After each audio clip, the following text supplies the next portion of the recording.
Continuamos en Movelec, esta feria dedicada exclusivamente a la movilidad eléctrica, con una importante representación de la Asociación de Usuarios de Vehículos Eléctricos. En este caso, pues me acompaña Mikel Aguirre Gaviria, lo he dicho bien. Perfecto. Ya decíamos que era un poquito complicado el apellido, es presidente de AUVE. Y también tenemos a Álvaro Saura, que es responsable de comunicación de AUVE, también periodista, una revista especializada de coches que se llama Autofácil. Vamos a ver varios aspectos. En un primer lugar, quizás nos podríamos sentar en los aspectos técnicos, luego también podemos afrontar el futuro y también el presente, habíamos dicho, Mikel.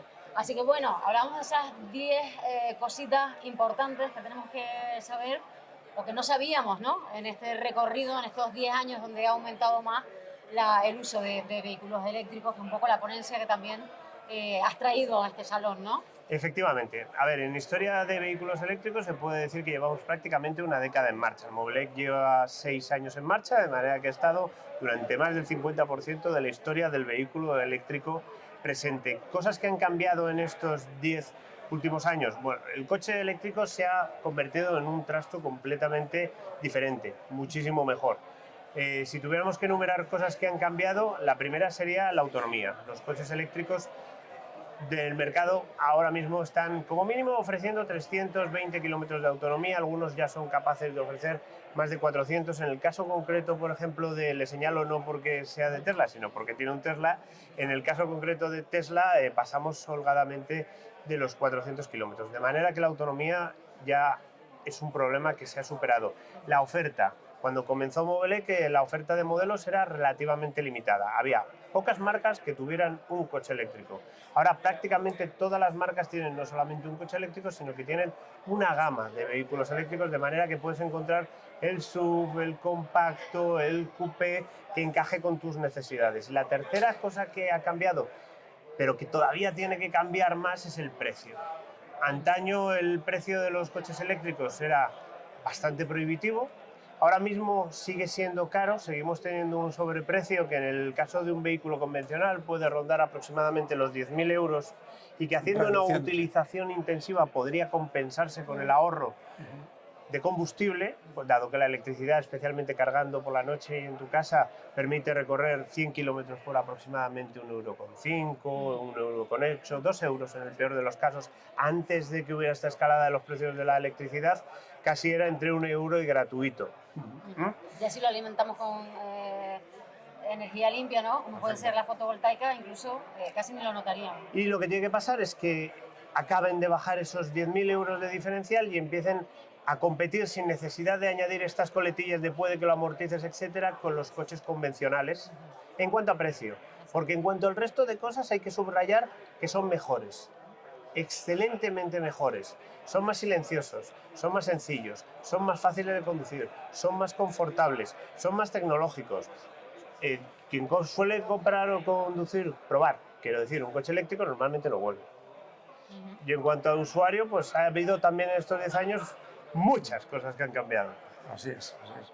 Bueno, luego hablaremos, ¿no? Esto se emite, gracias ante todo por esta oportunidad, pero luego hay una ponencia que es, hablemos de lo peor y lo mejor del vehículo eléctrico, de por qué llegas a odiar tu vehículo eléctrico y por qué llegas a amarle, ¿no? Muy brevemente, como ha dicho nuestro gran experto Álvaro Sauras, todo es mejor un vehículo eléctrico, quizás ese precio inicial de compra, pero lo que te hace amarlo, vamos a dejar el morbo de por qué odiarlo, es ante todo por razones éticas, también de ecología, de sentir que estamos ayudando a la humanidad, por razones también de salud, hay que hablar. Algún día conoceremos en profundidad los riesgos de la combustión. La combustión hay que hablar incluso de combustible, hay que hablar de energía. Y es malo para el planeta, pero es malo también para la humanidad y para la familia de quien usa un vehículo de combustibles fósiles. También por razones de economía, porque al final van cayendo los hitos, hay coches ya eléctricos muy competitivos con los estándares europeos por menos de 30.000 euros, con ayudas de otros 7.000 euros, y los precios van cayendo. Y luego lo que es el funcionamiento, incluso el mantenimiento casi nulo, hace que incluso por razones de economía sean preferibles. También por razones, se ha dicho, de, digamos, de la energía, de cómo podemos aprovechar las ventajas de su altísima eficiencia. Hay un truco, es que cuando uno se queda sin autonomía, bajar la velocidad y a pasar de 120 a 100 por hora significa un 44% de rebaja. Y pasar a un 50 significa que cuadruplicas la autonomía. O sea que ya nadie se queda tirado con ningún coche moderno. Esa es una de las cosas fundamentales que le puedes preguntar a cualquier usuario de vehículo eléctrico. ¿Cuántas veces te has quedado tirado? Jamás. La respuesta es normalmente nunca. Vale, es una especie de fantasma, lo del range anxiety, que al final no acaba verificándose. Al principio de la andadura del coche eléctrico porque éramos muy astutos y en estos momentos porque la infraestructura de carga ya permite desenvolverse perfectamente con cierta planificación utilizando un coche eléctrico. Y la propia formación también ha ido mejorando. Antes eran los primeros pioneros, tenían modelos cuya batería se podía degradar. Eso es historia ya. Pero quizás también hablemos de lo negativo y es anticiparnos a la presentación de esta tarde. Lo negativo es que llegas a odiar el vehículo eléctrico porque tener un vehículo eléctrico te convierte en un activista, en un predicador. Tenemos que ir refutando todos estos cuñadismos. O sea, y la verdad es que es ameno al principio, pero llega a cansar. Ahí tenemos socios que llevan 10 años explicando que se incendian mucho menos, que todo lo que se dice que no va a haber red eléctrica es falso, que las baterías no duran toda la vida, como hoy se ha presentado, es falso.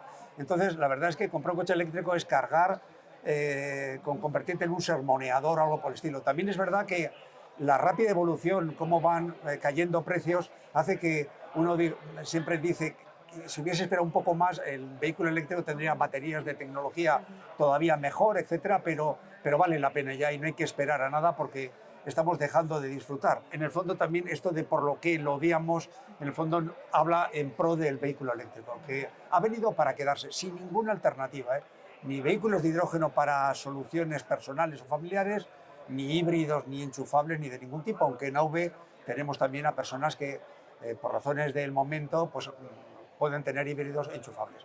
Pero la solución es, pedimos también que se asocien en AV, es una organización sin ánimo de lucro, y cuantos más seamos, más fuerza tendremos también para, digamos, ir presentando esta opción de movilidad inclusiva a la que pueda, digamos, de la que puede beneficiarse el conjunto de la población. No, también claro, estamos reclamando que haya un renting social, etcétera, con lo cual esas barreras históricas que era la desinformación, el precio inicial, los puntos de recarga y la gestión de las ayudas están desapareciendo. Hemos tocado un montón de palos, ¿no? Hemos hablado de precio, de autonomía.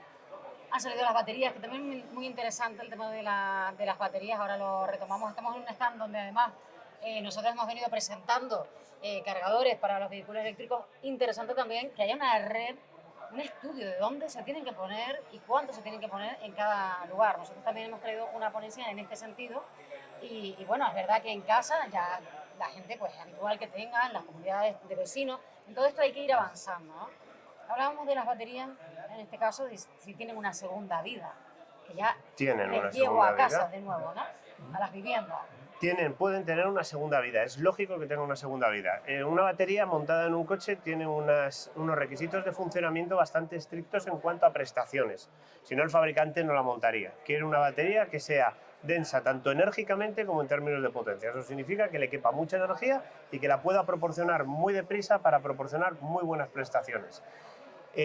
Cuando la batería va envejeciendo, se va degradando. Eso significa que sus prestaciones máximas van disminuyendo. No significa que el coche deje de funcionar en ningún momento. La aceleración se mantiene durante toda la vida del vehículo, la autonomía total va descendiendo. Es posible que llegue un momento en el que ese coche ya no cumpla las necesidades del comprador, estoy hablando de plazos de 15 o 20 años, y llega el momento o de vendérselo a otra persona al que sí le cuadre por una cantidad muy baja, y eso será genial, o de jubilarlo. Y si lo jubilamos, lo primero que tenemos que hacer es desmontar las baterías, de esas baterías sacar las celdas, y esas celdas que ya nos sirven para una aplicación automotriz están en perfectas condiciones para servir para una aplicación estacionaria, si no es del punto A al punto B, porque cuando están estacionarias todas las consideraciones de densidad energética y densidad de potencia pasan a segundo plano. ¿Cómo? Pues densidad energética me resulta totalmente irrelevante porque ha bajado mucho su precio. Ya son celdas bastante asequibles. Si necesito más, pongo más. y no me importa que ocupen mucho porque las voy a montar, por ejemplo, en un garaje, mientras que en un coche tenemos una cantidad limitada de litros para almacenar la energía. Y en cuanto a densidad de potencia, para alimentar un hogar no necesita potencia comparado con un coche eléctrico. O sea, estamos hablando coches eléctricos que nos están dando con sus baterías entre 100 y 300 kilovatios de potencia. Eso da suficiente para 100 casas en hora punta. De manera que desde el punto de vista de densidad de potencia es totalmente irrelevante. Lo mejor es coger esas celdas y utilizarlas para almacenamiento secundario. Por ejemplo, ponemos paneles solares y pasamos esa energía a las baterías de manera que podemos utilizarla cuando tengamos una demanda de potencia y no tengamos, por ejemplo, sol, por ejemplo, por las noches. Y empieza a ser un caso de uso en el que sale más rentable que, por ejemplo, vender esa electricidad al operador de la red, que te la están pagando a menos y nada.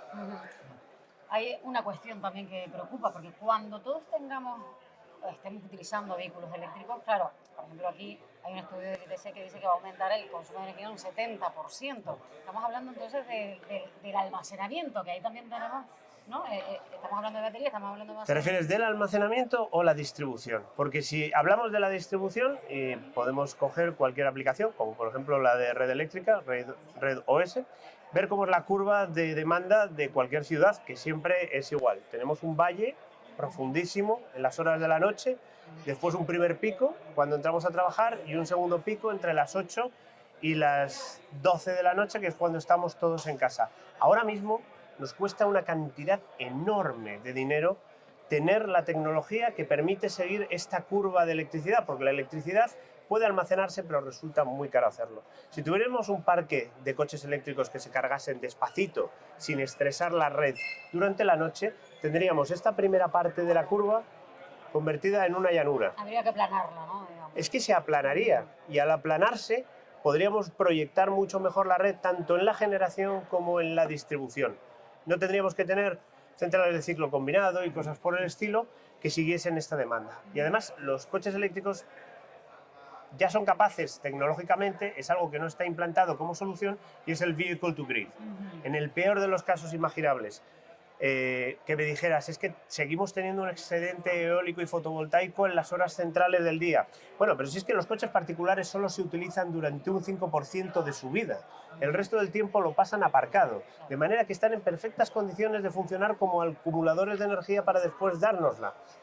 No digo que sea... Otras baterías de almacenamiento, digamos, ¿no? Es una batería de almacenamiento y el protocolo Vehicle to Grid permite exactamente eso, que un cargador sea lo suficientemente inteligente como para no solo coger energía de la red y convertirla en corriente continua para cargar la batería, sino que pueda demandar de la batería la corriente continua necesaria para cubrir los huecos que haya en la red, obviamente a cambio de un estipendio, a cambio de un pago. Porque, como he dicho, las baterías son un elemento caro que tiene una vida útil no muy limitada, pero que sí es mesurable. De manera que si vas a gastar ciclos en mantener la red, lo que tienes que hacer es cobrar a cambio. Porque estás prestando un servicio. Ya incluso en este presente es un bulo muy extendido este de que la red eléctrica podría atender a si todo el parque fuese puramente eléctrico. Es falso. La propia red eléctrica española lo ha desmentido. Tenemos países como en Noruega, se calcula que aproximadamente por cada 1.000.000 de vehículos eléctricos se incrementaría el consumo en un 1%, pero en este momento la generación fotovoltaica hace que también el periodo más barato y donde hay más ofertas sobre la demanda son las horas centrales del día, no solo la noche.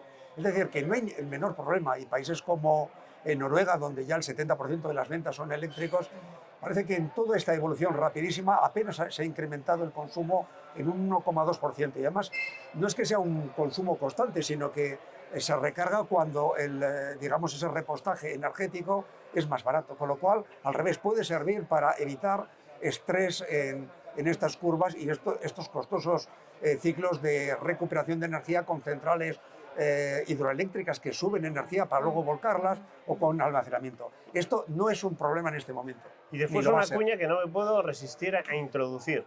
Si hace falta más distribución, se paga y se instala. Cuando hizo falta fibra óptica, ¿qué se hizo? Se levantaron todas las calles para meter cables de fibra óptica porque había un negocio. Pues ahora, si va a haber un negocio de recarga de vehículos eléctricos, lo único que hay que hacer es poner más red de distribución. No se puede decir, a ver, me gustaría que el futuro fuera verde y sostenible y tal, pero qué lástima que la instalación eléctrica que hicimos en 1980 no lo permita. Bueno, en todo caso aquí... cambiar, ¿no?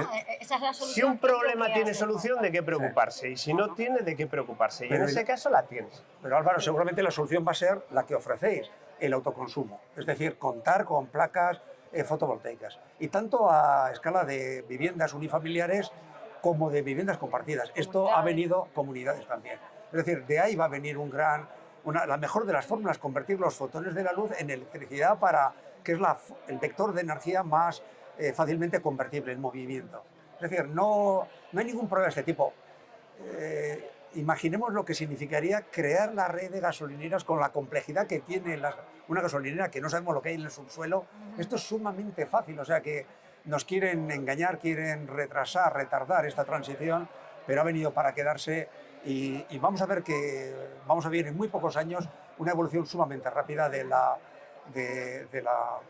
elección por los usuarios de estos vehículos puramente eléctricos. Lo que hace falta quizás es facilitar, ¿no? Esas ayudas que hay, pero bueno, es lo que hablábamos al principio, al inicio de esta entrevista, ¿no? El precio todavía sigue siendo... No, pero ya en este momento aquí se va a presentar, me parece que es la última de las ponencias, no vamos a hablar de marcas, pero vehículos por debajo de 30.000 euros, con seguridad a niveles Eurocup de 5 estrellas, vehículos prácticamente muy operativos que quedan en precios de apenas 22.000 euros. O sea que esto está cayendo y además hay que decir también que no hay alternativa en coches de combustión baratos, van a desaparecer porque no interesa a los fabricantes. Es decir, en este momento no hay que tratar de convencer de cómprate un coche eléctrico, sino no cometas el error de comprar en este momento ningún coche de combustión. No van a tener ningún valor de reventa, la aplicación de las zonas de bajas emisiones, del Euro 7, la normativa, va a hacer que un coche de gasolina diésel, conocemos a mucha gente que está vendiendo los coches de prestaciones porque luego va a tener un valor residual nulo. Es decir, ahora la locura es no comprar un coche eléctrico. Se puede esperar mientras esta evolución de precios facilita este primer acceso, pero estudiando el gasto de explotación de un vehículo, la compra es una parte importante, pero luego nosotros tenemos un coche de 4 años, hemos cambiado el líquido limpiaparabrisas. O sea, claro, 2 euros, el coste total de propiedad va reduciéndose año tras año hasta quedarse, como te digo, prácticamente a pre. En cualquier caso, la mejor forma de vender este producto es que vengan a Mobilec y prueben uno. Y después que hagan todas las preguntas que necesiten hacer, tanto al fabricante como a los instaladores, como incluso a los agentes de recarga para saber dónde pueden cargar fuera de su casa. Y una vez que hayan hecho todas esas preguntas, a ver si se pueden resistir por lo menos a tenerlo en el radar, a pensar, hoy no es el momento, pero si esto va a ocurrir dentro de 2 años, si dentro de 2 años tengo que planteármelo, ya no es una cosa de estas raras de un coche eléctrico, no. Cuidado, a ver si vamos a hacer una tontería, hay un coche eléctrico que nos cuadra y no nos vamos a enterar y nos vamos a quedar sin poder comprarlo por decantarnos por algo convencional. Empieza a ser un riesgo, no apostar por también hay esto. que decir que la red de recarga pública se está desplegando mucho más rápidamente que los vehículos. Es decir, cada vez hay menos problemas y lo cierto es que eso nos trasladan los miles de usuarios que tenemos en la asociación. En ese O sea, que sentido, no hay extensiva también la invitación a este stand, a NAVE, a que la gente se informe. Yo creo que hemos hablado de un montón de cosas, ha sido un placer conversar con ustedes, Álvaro, Muchísimas Miquel. gracias por la Muchísimas invitación. gracias. Y yo me quedaría con ese titular de no cometas el error de comprarte un coche de combustión.